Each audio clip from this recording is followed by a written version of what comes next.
அன்பான இனிய உறவுகளுக்கு அப்பத்தா போட்டி வைக்கிது, டான்ஸ் போட்டி. அதில் எல்லாருமே அழகாக ஆடுறாங்க. ஆனால் நம்ம தலைவன் தலைவி தாங்க சூப்பராக கலக்கிறாங்க, நல்லா ஆடிடுறாங்க. தமிழும் சேதுபதியும் அதை பார்த்துட்டு எல்லாருமே ஒத்துக்கிறாங்க.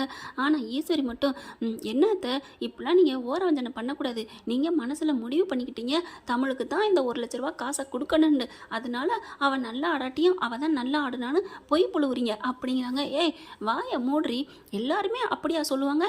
நான் வேணா அவளுக்காக பேசலாம், ஆனால் எல்லாரும் அவள் தான் நல்லா ஆடுனான்னு சொன்னாங்களேடி, உனக்கு தெரியலையா அப்படிங்கிறாங்க. ஏன்னா தமிழ்ச்செல்வி அந்த அளவுக்கு அழகாக சூப்பராக ஆடிட்டாங்க.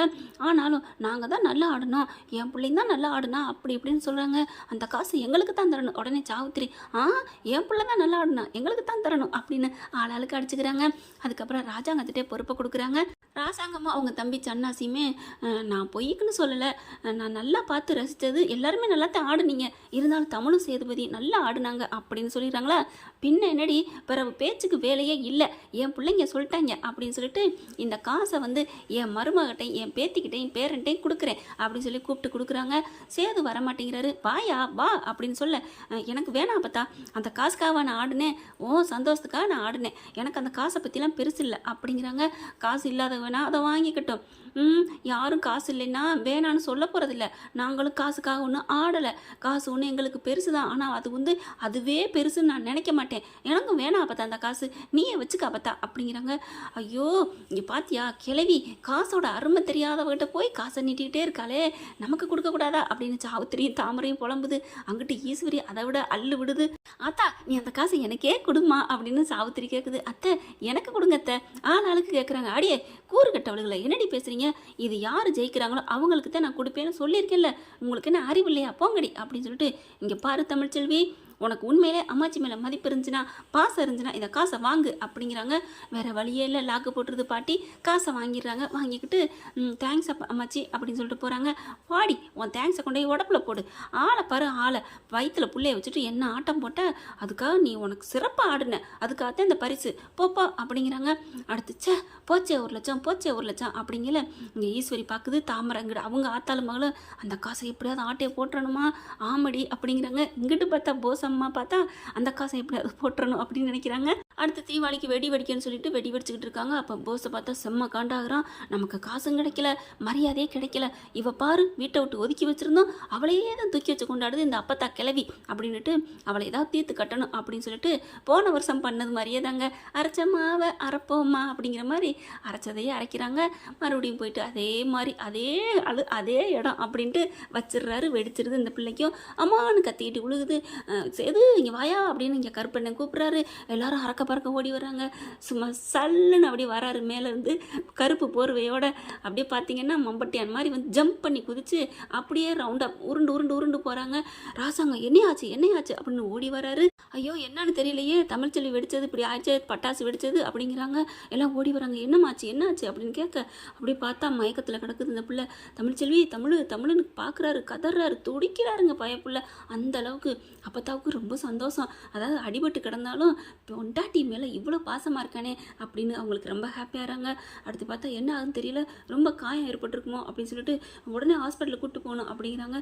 டாக்டரை வர வைப்போம், அதெல்லாம் லேட் ஆயிரும், நம்ம கார் எடுங்க அப்படின்னு சொல்லிட்டு கார் எடுத்துகிட்டு பறந்து போகிறாங்க. இங்கே கண்மணியோட புருஷன் என்னாச்சுன்னு தெரியல. ஏன்னா ஆறுமுகம் அவர் வந்து பிக் பாஸுக்கு போயிட்டாரு. ஆனால் அதுக்கு பதில் யாராவது இவருன்னு காமிக்கணும் இல்லைங்க. இப்போ பாருங்கள், சிந்து பைரவில் எசக்கியா நடிக்கிறாரு, இங்கே ஆறுமுகமாக நடிக்கிறாரு. அங்கேயாவது வேற ஆளை போட்டாங்க, ஆனால் இங்கே வேற ஆளை போடலை, கண்மணி மட்டும்தான் இருக்குது. இப்போ டிரைவர் எங்கன்னு கேட்க மாட்டாங்களா, அதை பூச்சுத்துறாங்க. அடுத்து பார்த்தா அவர் நம்ம ஆளை எடுத்துடுறாங்க வண்டியை. அவர் தான் கருப்பு இருக்கார் இல்லையா, வேகமாக வண்டி எடுக்கிறாங்க. அப்படியே வண்டி பறக்குது. ஆமாம் அவர் மருமேன் ஆகிட்டார், இனிமேல் அவர் டிரைவர் இல்லைல்ல. பார்த்தா வண்டி பறக்குது. வேகமாக ஹாஸ்பிட்டலுக்கு கொண்டு போகிறாங்க. டாக்டர் என் பொண்டாடி எப்படியாவது காப்பாற்றுங்க டாக்டர், ப்ளீஸ் டாக்டர்னு காலில் விழுக போகிறாரு. சார் அப்பெல்லாம் வேணாம் அப்படின்னு சொல்லிட்டு காயத்தோட மயக்கமாக இருக்கிற தமிழ்ச்செல்விக்கு நாங்கள் ட்ரீட்மெண்ட் பண்ணுறோம், நீங்கள் வெளில போங்க அப்படிங்கிறாங்க. நீங்கள் பார்த்தா சேதுபதியால் போகவே மனசு இல்லை, நான் என் பொண்டாட்டி பக்கத்தில் நிற்கணும் அப்படிங்கிறாங்க. சார் நாங்கள் பார்த்துக்குறோம், நீங்கள் போங்க அப்படிங்கிறாங்க. இல்லை டாக்டர் மேடம் அப்படிங்கிறாங்க. அட போங்க சார், எங்களை வைத்தியம் பார்க்க விடுவீங்களா மாட்டிங்களா அப்படிங்கிறாங்க. சரின்னு சொல்லிட்டு வாயா சேது அப்படின்னு அப்போ தான் கூட்டிகிட்டு போயிடுது. பார்த்தா மயக்க நிலையில் இருக்குது. டேய் என்னடா ஆச்சு எப்படா அப்படின்னு போச கேட்க, அம்மா அப்படிங்கிறாங்களா. என்னடா பயமாக இருக்குடா, எப்படி இந்த மாதிரி நாட்டுது வந்துச்சா இல்லை எதுலடா வச்ச, எதுலே வச்சாச்சு போயிடுச்சுல, அம்மா எல்லாத்தையும் செக் பண்ணிட்டேன்னா என்னம்மா பண்ணுறது அப்படின்னு அம்மா ஏதாவது மாட்டிக்கிருவானா தம்பி, எப்படிம்மா வீட்டில் வெடிச்சது எப்படி வெடிச்சுன்னு கேட்பாங்களேம்மா அப்படிங்கிறாங்க. என்னடி பண்ணுறது, உன் தம்பி அடங்கவே மாட்டேங்கிறான்டி அப்படின்னு ஆத்தாலும் இங்கே புலம்புறாங்க. சாவுத்திரி தாமரை, அம்மா என்னம்மா இது குசு குசுன்னு பேசுதுங்க, ஏதாவது இதுகளோட பிளானாக இருக்குமோ? இருக்குண்டி இருக்கும், அந்த போசு பையனை நல்ல வேணா என்ன, நல்ல வேலை பெற்ற மாதிரி ரொம்ப பீத்திக்கிறா, அது ஒரு ஒன்றா நம்பர் பொறுக்கி, அவனுக்கு அப்படித்தானே போகும் புத்தி அப்படின்னு பேசுதுங்க. நல்ல வேலைம்மா அவனை நீ கட்டிக்கன்னு சொல்லவே இல்லை. ஏய் நான் எனக்கு இருக்கா ஒன்றும் இல்லாதவனும் பொறுக்கி பயில போய் உனக்கு கட்டி வைக்க, சேது பாருடி எல்லா சொத்தும் அவனுக்கு இருக்குது, அதை விட நல்ல கோணம், உனக்கு புரிச்சனா அது நம்ம சேது மட்டும்தான், நீ பேசாமல் இரு அப்படிங்கிறாங்க. இருந்தாலும் அவங்க என்ன பேசுகிறான்னு கேட்போம் அப்படின்னு காதை திட்டிக்கிட்டு இருக்குதுங்க. இங்கே பார்த்தா ட்ரீட்மெண்ட் பண்ணிட்டு இருக்காங்க. என்னாச்சு டாக்டர்னு வேக வேகமாக ஓடி போய் சேது அடிக்கடி கேட்டுக்கிட்டே இருக்காரு. அவங்க பார்த்தா இருங்க சார் நாங்கள் பார்த்துக்கிட்டு தான் இருக்கிறோம் அப்படிங்கிறாங்க. இன்னும் அவங்க கண்ணு முழிக்கல, ரொம்ப காயங்கள் பட்டிருக்கு அப்படிங்கிறாங்க. மருந்து வச்சு பார்த்துட்டு இருக்காங்க. கொஞ்சம் கண்ணு முழிக்க கொஞ்சம் நேரம் ஆகும் அப்படிங்கிறாங்க. அப்படியே ராஜாங்க துடிச்சு போகிறாரு. அப்போ கிளவி பார்த்தீங்கன்னா, ஐயா நம்ம வீட்டுக்கு வந்ததுலேருந்து அவள் ஒரே ஒரு பொய் சொன்ன தவிர மற்றபடி எல்லாமே நல்லதாயா பண்ணியிருக்கா, நீ கொஞ்சம் நினச்சி பாரு, அவள் ஏதாவது தப்பு பண்ணியிருக்காளான்னு.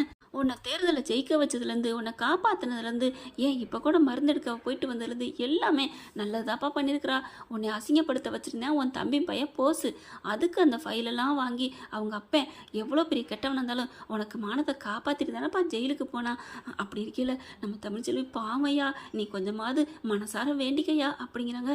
ஆத்தா இந்த மாதிரி முடியாமல் இருக்கையில் ஒருத்தவங்க மேலே பகையை தீர்த்துக்குவேனா நான், என்னை அப்படியா நீ வளர்த்துருக்க பிள்ளையா, என்ன அப்பா என்ன ஆத்தா அப்படி நினைக்கிறா அப்படின்னு கேட்க, இல்லையா ராசாங்கம் நீ அப்படிப்பட்டவன் இல்லை, இருந்தாலும் கொஞ்சம் வேண்டிக்கையா சன்னாசி அப்படிங்கிற, கவலைப்படாதீங்கம்மா நான் இருக்கேன் நான் வேண்டிக்கிறேன் அப்படின்னு கோயிலுக்கு போகிறாரு.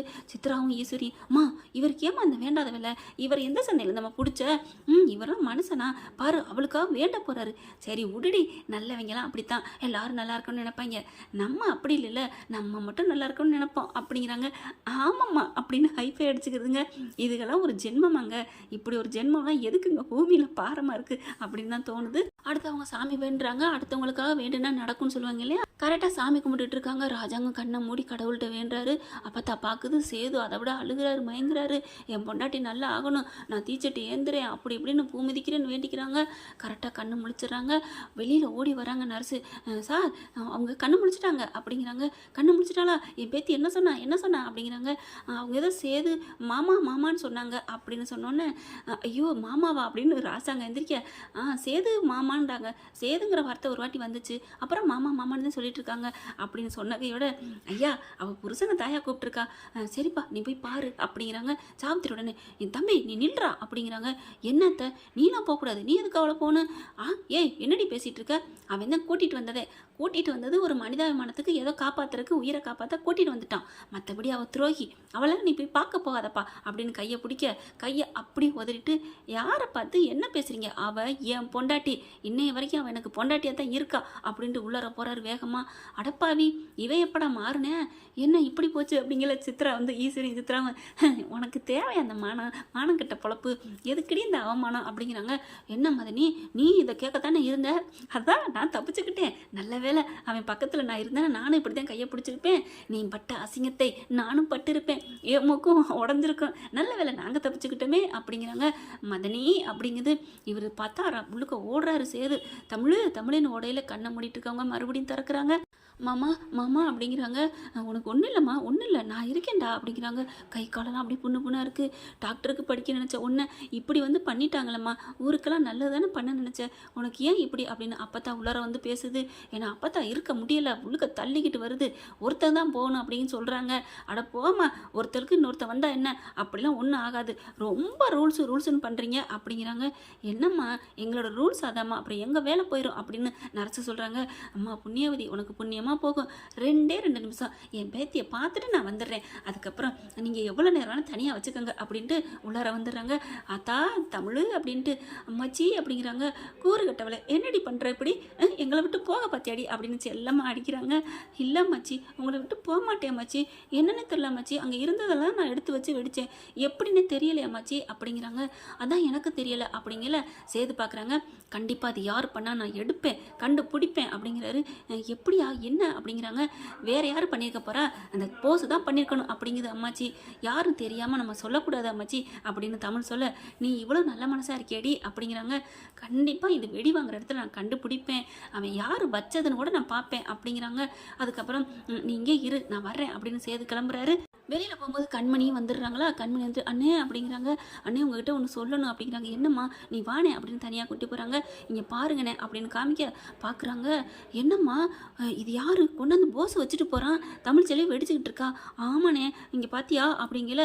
கரெக்டாக அந்த போஸ் இந்த இடத்துல கொண்டாந்து வைக்கிறான், அவன் ஏன் இங்கே தமிழ் செல்விக்காக வெடி வைக்கணும் அப்படின்னு பார்க்க அப்படியே ஒரு மாதிரி ஆகுறாரு. இது எப்படிம்மா நீ எடுத்த.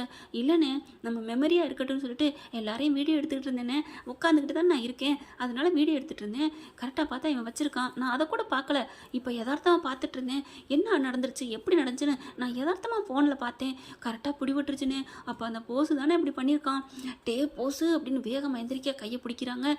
பேசாமல் இருனே, கொஞ்சம் முடியட்டும் அப்புறமா கேட்டுக்கலாம். நீ சும்மா இருக்கன்மணி, எவ்வளோ தைரியம் இருந்தால் இந்த மாதிரி பண்ணியிருப்பான் அப்படின்னு செம்ம வெறியாகிறாரு. அதோட நிறுத்தலங்க. அப்படியே சித்தி அப்படின்னு கூப்பிட்டுட்டு வராங்க. எங்கே உங்கள் புள்ள போஸு அப்படிங்கிறாங்க. இதோ வந்துக்கிட்டு இருக்கான்ப்பா, நம்ம வீட்டில் இப்படி ஆயிடுச்சேன்னு அப்படியே ஒரு வேகத்தில் போயிட்டு கோயிலுக்கு போயிட்டு வரேன்னு போயிருக்கான், இதான் வந்துட்டான் அப்படிங்கல. அப்படியே பூஜை பண்ணி கொண்டுட்டு வராரு. அண்ணே இந்தாங்கண்ணே விபூதி எடுத்துக்கோங்க, போயிட்டு அன்னைக்கு போய் வைங்க, அவங்களுக்கு இப்படி ஆகக்கூடாது, நல்லா இருக்கணும்னு போய் வேண்டிட்டு வந்தேன். அப்படியா அப்படின்னு கையை தட்டி விட்றாரு. அந்த விபூதி அப்படியே போஸ் மூஞ்சிலே பட்டுருது. அட்டி வச்சு சாத்துறாரு. என்ன செய்து என் பிள்ளை நல்லதானே பண்ணிட்டு வந்திருக்கான் அப்படிங்கிறாங்க. ராஜாங்கம்மா என்னையா என்ன நடந்துச்சு என்ன அப்படிங்கிறாங்க. அப்பா இவன் பண்ணது தெரியுமா, நான் இவனை சும்மா அடிக்கலை அப்படிங்கல. சன்னாசி என்ன பண்ணுறாங்க. சேது நீ என்ன பண்ணாலும் கரெக்டாக தான் இருக்கும், நீ ஏன் அடிக்கிறேன்னா கேட்க மாட்டேன், இவனை நீ எவ்வளோ வேணாலும் அடி, ஆனால் அவன் என்ன தப்பு பண்ணான்னு தெரிஞ்சாகணும், தெரிஞ்சதுக்கப்புறம் அதுக்கு மேலே நான் எவ்வளோ கொடுக்கணும்னு தெரிஞ்சாகணும், அதுக்காக கேட்குறேன்ப்பா, அவன் என்ன பண்ணான் அப்படிங்கிறாங்க. அவன் என்ன பண்ணான்னு தெரியுமா, தமிழ் இங்கே கிடக்கிறதுக்கு காரணமே அவன் தான். என்னையா சொல்கிற. ஆமாம் அவன் தான் அந்த மாதிரி கொண்டாந்து வெடியை வச்சுருக்கான் அப்படிங்கிறாங்க. அப்படியே தூக்கி வாரி போடுது. சேது இப்படிலாம் என் பிள்ளை மேலே பழி போடாதப்பா அப்படிங்கிறாங்க. யார் பழி போட்டா, நான் உண்மையை நிரூபிச்சிட்டா என்ன பண்ணுவீங்க. ஐயோ என்ன உண்மையை நிரூபிக்க போகிறான், நம்ம வச்சதை யாரும் பார்த்துட்டாங்களா அப்படின்னு நீங்கள் போஸ் நினைக்க. டேய் பாவி யாரு கண்ணிலடா மாட்டினேன் அப்படின்னு இதுக நினைக்கிது ஆத்தாலும் மகளும். அடுத்து பார்த்தா மொபைல் எடுத்து காமிக்க போகிறாரு. காமி காமி என்ன இருக்குது அப்படின்னு பார்த்தா அப்படியே ஆடி போகிறாரு ராஜாங்க. கொண்டாந்து நலுக்குங்காமல் வச்சுட்டு ஓடுறான். அப்படியே தூக்கி வாரி போடுது. என்ன பண்ணுறதுன்னு ஈஸ்வரி சமாளிக்க பார்க்குது. சேது நான் வெடி கேட்டுருனேன் அதனால் கொண்டாந்து வச்சுட்டு போகிறான், இதில் என்ன இருக்குது அப்படின்னு கேட்குறாங்க. அந்த வெடி வெடிச்சான்னு யாருக்கு தெரியும் அப்படிங்கிறாங்க.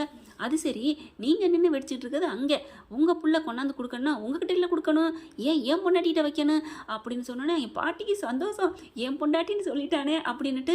அதாவது கிடைக்கிற கேப்பில் நல்லதை பிரித்து எடுக்கும் பார்த்தீங்களா அண்ணன், அது மாதிரி பாட்டி நினைக்குது. அது வந்து அவனுக்கு அவசரமாக இருக்கும் வச்சுட்டு போயிருக்கலாம், சொல்லேன்டா அப்படிங்குது. ஆமாம் கொண்டுகிட்டு வந்தேன், எனக்கு வயிறு சரியில்லை அதனால பாத்ரூம் போகணுன்னு வச்சுட்டு போயிட்டேன். மறுபடியும் பொய் சொல்கிறேன் அப்படின்னு அரைகிறாங்க. அதுக்கப்புறம் டக்குன்னு கையை பிடிச்சி அப்படி அப்பா நீ வாப்பா அப்படின்னு உள்ளர இழுத்துட்டு போகிறாங்க.